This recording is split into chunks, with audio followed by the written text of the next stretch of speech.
The year is 1793. The city of Paris, once the heart of culture and art, is now the stage for unimaginable horror. The sound of feet marching on cobblestones has been replaced by the relentless thud of the guillotine. Hundreds are dragged from their homes, accused of betrayal, and within moments, their heads roll into the baskets below. This isn't just a revolution, it's a nightmare. A country drowning in its own blood. But how did we arrive here? How did the cry for freedom transform into a reign of terror? Today, we peel back the layers of history and uncover the brutal truth behind the French Revolution, a dark reality. For those in the United States, it's easy to draw parallels between American Revolution and France's. After all, both revolts were sparked by a desire for liberty and justice. But here's the stark difference. The American Revolution, despite its struggles, led to the birth of a nation with newfound freedoms. The French Revolution, however, unraveled into chaos, revealing the depths of human rage and the devastating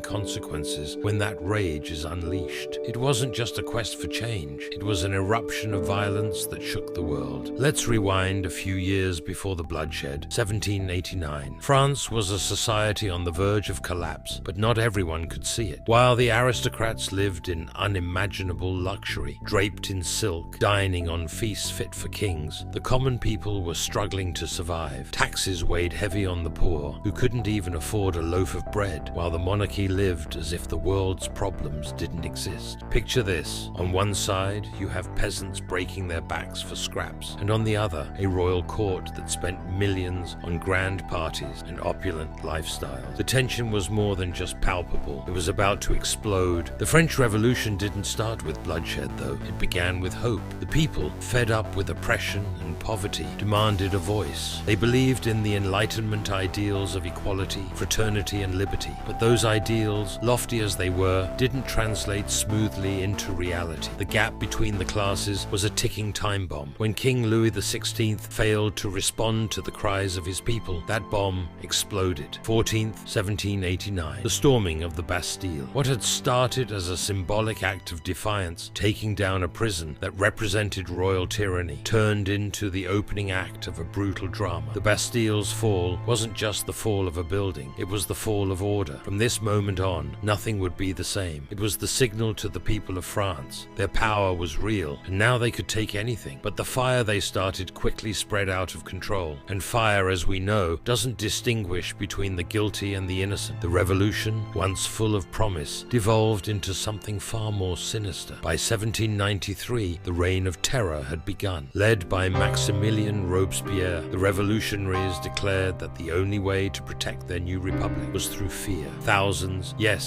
thousands of men, women, and even children were sentenced to death, often with little to no evidence. It didn't matter if you were an aristocrat or a commoner. If you were suspected of disloyalty, if your neighbor whispered a false rumor, if you spoke the wrong words at the wrong time, you were dragged to the guillotine. Innocence no longer mattered, only survival. It's important to understand, though, that this wasn't just a war between classes or ideology. It became a war of paranoia. No one was safe. The very revolutionaries who helped overthrow the monarchy soon found themselves in danger. Robespierre, once a symbol of virtue, became a man consumed by power. In his quest to protect the revolution, he turned on his own allies, sending them to their deaths one by one. And then, in a bitter twist of fate, he too would fall under the guillotine. The revolution had swallowed its own children. Here in the United States, our revolution also shook the foundations of society. But unlike France, we managed to avoid descending into the same kind of darkness. We found stability through a system of government, and while it wasn't perfect, it allowed us to move forward. But the French Revolution, it became a warning, a reminder of how fragile society can be when power is gained through violence and anger, rather than hope and unity. And as the streets of France ran red with blood, a new figure rose to power, Napoleon Bonaparte, a brilliant general who promised order after years of chaos. But Napoleon's rise was the final irony of the revolution. The people who had fought for liberty, equality, and fraternity now had an emperor, a single man who, for all his brilliance, stood atop the ruins of a revolution that had destroyed everything it sought to achieve. The dream of a better future had turned into an imperial regime. The French Revolution teaches us a hard lesson, one that echoes through the the corridors of history. When violence becomes the answer, the dream of freedom is lost. The streets of Paris remind us that the price of unchecked anger is steep, and the scars it leaves behind never truly heal.